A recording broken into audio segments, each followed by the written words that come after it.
One thing I was interested in, because I get some students that say when they look at music, they think, well, I'll go into education, but there's so many performance opportunities too, and you've done a lot of performance previously. So I mean, what would you tell to students who are interested in going into music, all the options that they can do? Look, you got to follow what you love. I thought I would be a music educator too, but literally, Interlochen Arts Academy offered me a full tuition ride, and then Curtis, so I ended up off in that realm. And the opportunities in the orchestral world and the contemporary music, working with conductors, with composers, it depends how large a game you want to play. And everybody's really different that way. So I think the great thing about music is if you aspire to become a musician, you can become a teacher, a performer, an educator of teachers. There's so many levels and areas. So basically, you can have multiple careers. I started the first decade performing in world-class orchestras, London Symphony, Swiss Romand Orchestra, um, Chamber Orchestra of Europe, Scottish Chamber Orchestra, you name it. I'd either been a replacement as principal or enjoyed it. Montreal called me to do one of their tours as principal bassoon. It was tremendous opportunity for 10 years working with the world's greatest soloists and conductors. And then Indiana University called me and I said, oh, no, no, I love my London apartment and my Geneva apartment and having two kind of glamorous what parts of the world and I'm not changing. And then actually it was an accident that a truck lost control and drove into my brand new BMW. I hadn't even done a full tank of gas, Oh my gosh. but it broke my neck. Oh And my goodness. I realized I wouldn't be performing for 6 to 9 months. And at that point, I'd become a soloist and was traveling all around the world offering bassoon concertos. Now, that's not a career you think exists or that I thought existed, but it evolved. It was lucrative, it was enjoyable, it was exhilarating, Mm. and it forced me to be on my A game in a way even beyond the orchestral league because every orchestra was tuned at a different pitch. Some are large symphonic sounds, some were light chamber sounds, some were period performance, and that variety really appealed to me. It was demanding, and every day was a brand new day. Mhm. But at the end of the day, it was all about the piece and the composer, and that had great integrity. So it didn't matter which medium I was performing in, with contemporary or historical performance, but the music was coming through all of that. And so I did that literally for a decade. And Indiana, there was knocking on the doorway. And finally, there I was with my head in a cask and everything else. And I said, I think I'll be delayed a few months. I'm very busy. I mean, I was completely wrapped up in a skull cask. Oh my And, goodness. but when I went there, I met some extraordinary students within the first 3 hours.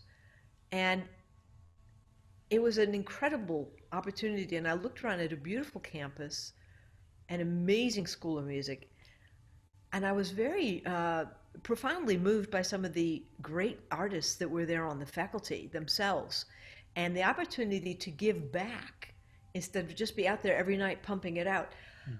I thought I'll do this for a year. Well, I loved it, and in the interview, one of this bold and audacious students sort of said, "Why would you ever move here and teach us? You've got this great life. Why would you ever do it?" I was on the verge of saying, I don't know. But I kind of listened to that little voice that's inside of you when you're standing on stage and you can't remember your part. And what came out was so organically true that basically I said, I've been in America. I was schooled at Curtis and Interlochen, and then I went to Europe. And it's actually time to have a fusion between these great woodwind traditions. Mm. And I realized that was going to be my next way. I spent 10 years there. I loved it. And the last 4 years, I spent a lot of time as an administrator in the president's office as director of arts and cultural outreach for all 8 campuses. Mm. And it was, again, exhilarating.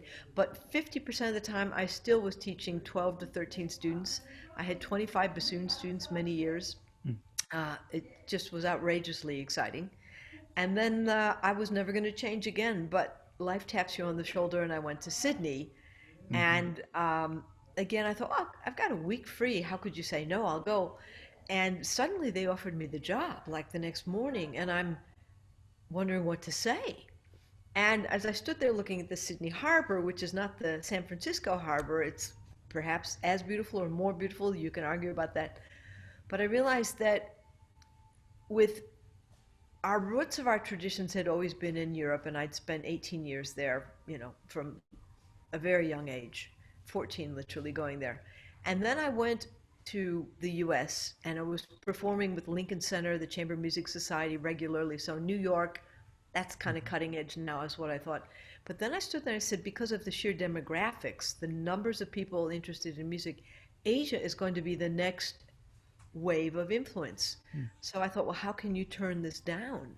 You've been going to China for since 1992. I was brought there when they were dirt streets. Mm. Um, it was nothing luxurious. It was like, am I going to survive the week? Mm. Water out of the tap was brown, but the smiles on people's faces as we talked about music were enormous. So anyway, I moved to Sydney and spent a decade there. And so the these were all kind of growth edges. And then finally I'm back here at TTU now, and I said, this is fantastic. I get like the salmon returning to the source where music education is where we start. The Goen band is like the largest 400-person band. Our school was the first place in North America to have the band travel with the athletics areas. Wow, a world first. Then I found out we're actually the first school that had summer music programs in the whole of the USA. Interlochen Arts Academy, North Carolina School for the Arts, these all came after TTU.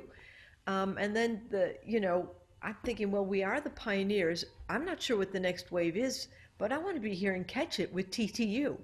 And suddenly, I think as this whole thing shifted, in 2 weeks, I spent a decade studying what we need to do to become an online institution and wrote a funded set of research documents with Juilliard and Mozarteum Salzburg and music leaders around the world that we convened for this discussion. And it was always yes, but not quite now. Yes, but not quite now. And I had to laugh because suddenly nobody was sitting there with any arguments about why it can't work. It was just, we're all going to do this all around the world. And of course, if we'd had 3 months preparation, we could have done a few things that would have made it 90% easier for the faculty. But we do have that opportunity because, in a sense, there are going to be blended platforms that are going to be going on forever now, probably. And having spent 10 years looking at that, we had just opened the Music Hub, who were doing trials on distance learning. And we had just hired somebody who's an expert in distance learning and music technology and media.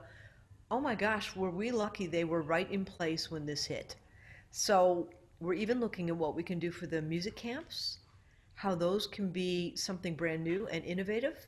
They won't be if we can't use the dormitories and social distancing is the way, what is the way? Because music's been around since time immemorial. Um, all the earliest indigenous cultures, their dance and their music is what we know.